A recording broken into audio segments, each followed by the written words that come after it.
मैं हमेशा एक वर्ड रिपीट मोड में बोलता रहता हूँ कोई भी टूर्नामेंट आए। दैट टूर्नामेंट आ रही है यार, साच्ची लोगों से उम्मीद है। टूर्नामेंट आ रही है, साच्ची लोगों से उम्मीद है।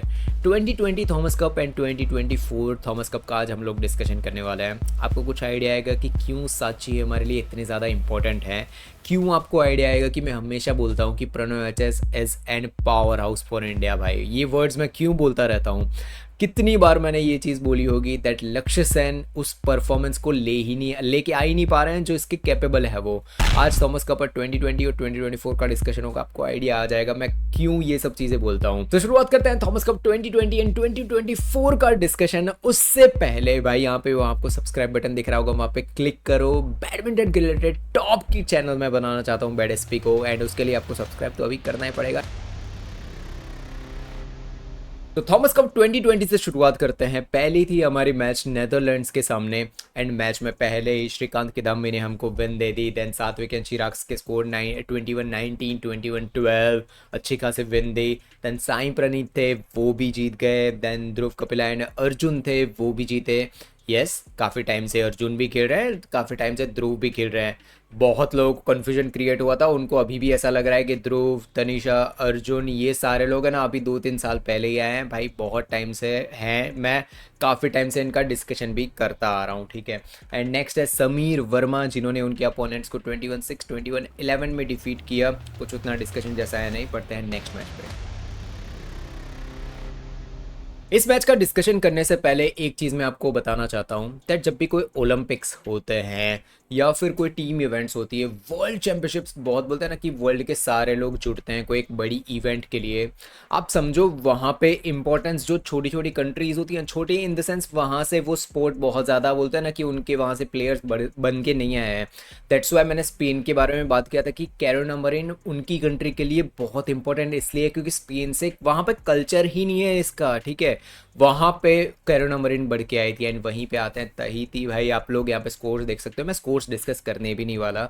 जो इंपॉर्टेंट मैं आपको बताने की कोशिश कर रहा हूँ दैट यहाँ पे टूर्नामेंट विंस या फिर किसी के सामने जीत जाना, ये सारी चीज़ें तो ऑफकोर्स भाई वर्ल्ड टूर लेवल पे आ रहे हैं, वर्ल्ड लेवल पे आ रहे हैं तो जीतना तो इंपॉर्टेंट होता ही है। बट उससे भी ज़्यादा एक और चीज़ होती है जो इंपॉर्टेंट होती है, वो है अपनी कंट्री को रिप्रेजेंट करना। माइंड यू, अपनी कंट्री को रिप्रेजेंट करना जबकि वहाँ पे आपकी कंट्री कभी गई नहीं है किसी लेवल पे। मैंने एक बार स्टोरी सुनाई थी ना, मैं फिर से सब लोगों को वही स्टोरी बता देता हूँ। डेंट एक आर्चर थे, ठीक है। उनकी कंट्री में भाई इतनी गरीबी है, इतनी गरीबी है। पहले तो मुझे आर्चर का नाम अगर आप जानते हो तो कमेंट्स में बता देना। बहुत गरीबी भाई, भूल जाओ वहाँ पे कोई स्पोर्ट छोड़ो, खाने पीने तक की इश्यूज वहाँ पे आ जाए ऐसी कंट्री में वो रहते थे।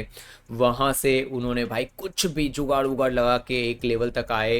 एंड बोलते हैं ना उन्होंने एक लेवल पर ओलंपिक्स में अपनी कंट्री को रिप्रेजेंट किया।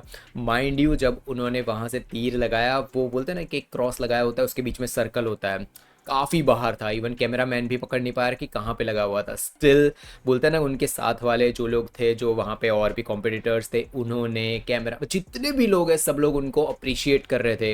वो उनको अप्रिशिएट इसलिए कर रहे थे क्योंकि वो रिप्रेजेंट करने आए थे इतनी मुश्किल के बाद, समझ रहे हो।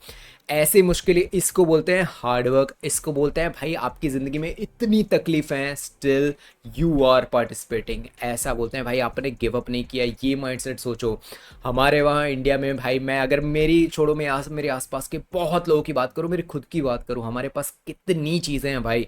खाना है, पीना है, इंटरनेट है, सब कुछ है हमारे पास। एंड स्टिल हम लोग हमारी कंट्री के लिए कुछ नहीं कर पाते। हम लोग उस लेवल पर कुछ, हम लोग सिर्फ रोते रहते हैं भाई, सिर्फ रोते हैं। सोचो, परफॉर्मेंस नहीं आता है, कुछ नहीं आता है भाई। छोड़ो, अब वो उसमें डिटेल में नहीं जाते हैं। बट मैं आपको बताने की कोशिश ये कर रहा हूँ दैट अपनी कंट्री को रिप्रेजेंट करना ज़्यादा इंपॉर्टेंट होता है। स्कोर्स एंड सब कुछ ये चीज़ें साइड में रखो भाई, कंट्री को रिप्रेजेंट करना बहुत ज़्यादा इंपॉर्टेंट बनता है। बट वहीं पे आप लोग बोलोगे यार, मैंने कुछ टाइम पहले एक और डिस्कशन किया था दैट लोग बोल रहे हैं कि ओलंपिक्स में हम पार्टिसिपेशन से खुश हैं, उसको तो मैंने क्रिटिसाइज़ किया था। अब उसी में मैं थोड़ी डिटेल्स आप लोगों को बता देता हूँ। पहली चीज़, जब आपकी कंट्री में वो कल्चर नहीं है, आपको भाई कोई पार्टिसिपेशन के लिए आपके पास पैसे नहीं है, कुछ भी नहीं है, वहाँ से आप वहाँ पे पहुँचो ना, वो जगह पे जाके पहुँचो और पार्टिसिपेट करो, ये बहुत इंपॉर्टेंट बनता है। बट आपके पास सब कुछ हो, फैसिलिटी से लेके पूरी दुनिया की चीज़ें हो, पैसे की कमी नहीं है, खाने पीने की कोई कमी नहीं है, पूरी दुनिया की फैसिलिटीज़ हमारे इंडिया में है। जो जो लोग बोलते रहते हैं ना इंडिया में बैडमिंटन का इंफ्रास्ट्रक्चर नहीं है, यार प्लीज़ अपने 1 किलोमीटर 2 किलोमीटर के दायरे के अंदर जाओ, कितनी एकेडमीज़ है जाके पता करो एक बार, घर पे बैठे बैठे मत बातें करो, ठीक है। सो चलो उस चीज़ को साइड में जाना, तो मैं आपको कहने की कोशिश ये कर रहा हूँ, इतनी फैसिलिटीज़ के बाद भी अगर कोई पर्सन ये बोले ना, मतलब वहाँ पे जाके ओलंपिक्स में जाके ये बोले कि हम लोग सिर्फ इसलिए खुश है कि हम लोग यहाँ पे आए हैं, then it's an question mark for me. ये मेरे पर्सनल ओपिनियन है, आपके ओपिनियन है कमेंट्स में बताना ज़रूर। डिफरेंस आपको समझ आ गया होगा कि क्या होता है क्या नहीं। ग्रुप स्टेज का फाइनल मैच था चाइना के सामने, पावर हाउस के सामने। शियूची की मैच पहली ही थी किदाम्बी श्रीकांत के सामने। किदाम्बी श्रीकांत के रिलेटेड मैं पिछले वीडियो में काफ़ी डिस्कशन कर चुका हूँ, तो अभी के लिए थोड़ा रहने देते हैं। श्रीकांत किदाम्बी एंड शियूची ये लोग काफ़ी टाइम से खेलते आ रहे हैं। शियूची को यार मुझे अभी पिछले कुछ वीडियोस मैंने अपलोड किए थे, उसके अंदर आया कि शियूची यार एकदम यंग है, अभी 2-3 साल से ही खेल रहे हैं। आई मीन भाई तुझे पता भी है शियूची कितने सालों से खेलते आ रहे हैं बैडमिंटन में। सो कभी कभार ऐसा होता है कि यार क्या चल रहा है भाई हमारे वहाँ। सो चलो उस चीज़ को साइड में जाने देते हैं, आते हैं सात्विक एंड चिराग पे। सात्विक एंड चिराग ने हे एंड जो को डिफीट किया स्ट्रेट 2 सेट में 14-21 14-21, मतलब हमारे 21 है, वहाँ पे हम लोग जीत गए। देन लू गुआंगजू वर्सेस समीर वर्मा। जो लोग मुझे बोलते हैं ना कि यार प्रणव एचएस का जब भी मैं डिस्कशन करता हूँ उसके साथ समीर वर्मा बोल रहा हूँ, लू गुआंगजू का नाम हमेशा होता है। उसका रीज़न एक ही है, मुझे दोनों प्लेयर्स ऐसे लगता है ना गिव अप नहीं करेंगे कोर्ट में, कुछ भी हो जाए। पावर हाउसेस, अगर चाइना का पावर हाउस बोला जाए मुझे भाई आई डोंट नो, मैं उनकी गेम जितनी मैं एनालाइज कर पाया हूँ वैसे ही बोलूँगा, लू गुआंगजू मुझे लगते हैं। प्रणव एचएस जैसी थोड़ी बहुत सिमिलर गेम उनकी भी मुझे लगती है।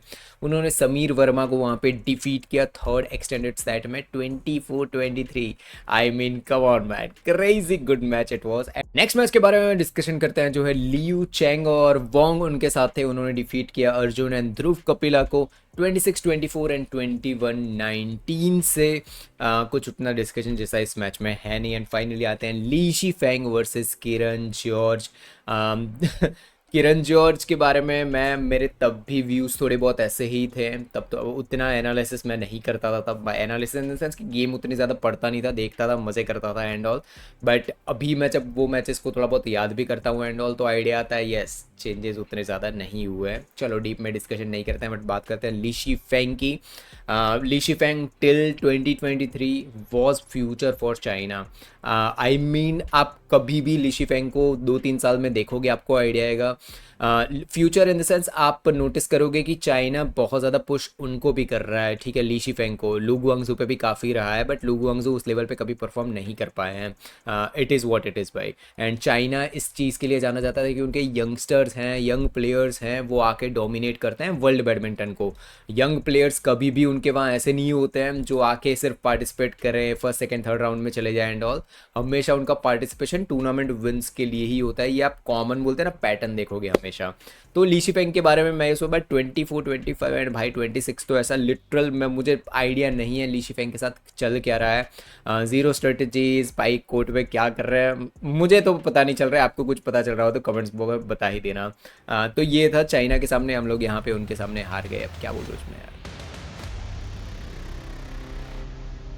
देन आता है क्वार्टर फाइनल्स, जिसके अंदर विक्टर एक्सेसन ने पहली विन लेके दी वहाँ पे श्रीकांत किदाम्बी को। और ये वो ईयर था जब भाई विक्टर एक्सेसन उसके बाद तो जो तबाही मचाने वाले थे, no one knew it. Of course जो लोग उनको फॉलो कर रहे थे उनको मे भी थोड़ा बहुत आइडिया हो, बट जिस लेवल का ग्राफ गया था विक्टर का उसके बाद एक्सट्रीमली गुड, ठीक है।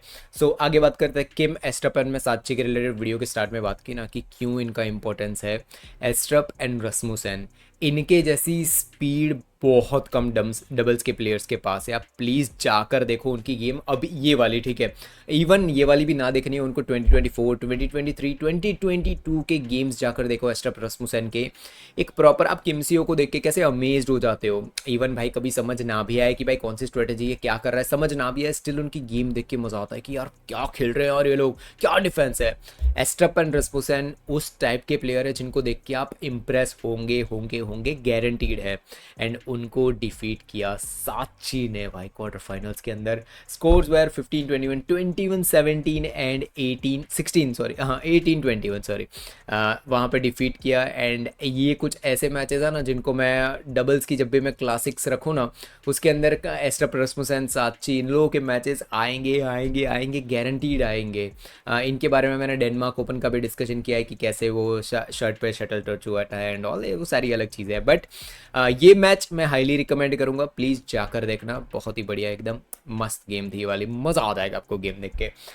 मैंने बोला ना साची का इंपॉर्टेंस क्यों है। विन दी उन्होंने पहली यहाँ पे हार गए थे अमर श्रीकांत की दम भी, देन विन दी साची ने, देन आई साई प्रणीत की बारी। एंडर्स एंटोनसन ने 8 और 15 में डिफीट किया साई प्रणीत को, सिर्फ 8 और 15 में। सो यहाँ पे 2-1 से आगे जा चुके थे वह डेनमार्क के प्लेयर्स। एंड फाइनली मैच आई, और मैच हमारे थे ध्रुव कपिला एंड अर्जुन की मैच थी।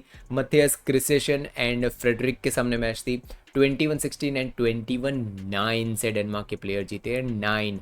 This is quarter finals. And मैं जो बार बार कहता हूँ ना कि क्लच मोमेंट, इंपॉर्टेंट मोमेंट, जब बोलते हैं ना कि ये ज़रूरी है, वहाँ पे हम बहुत बार अटके हैं भाई, बहुत बार, आज नहीं कल नहीं, बहुत बार अटके हैं। उन कंट्रीज़ को तो हम लोग डिफीट कर देते हैं जहाँ पे अच्छे प्लेयर्स ना हो, बट जब इंडोनेशिया, थाईलैंड, चाइना ऐसी कंट्रीज़ के सामने मैच आती है, इवन डेनमार्क, आपने स्कोर्स देख ही लिए होंगे, हम लोग वहाँ पे क्लच करते हैं भाई, हारते हैं। ये आज का पैटर्न नहीं, ये 6 साल पहले की बात कर रहा हूँ मैं।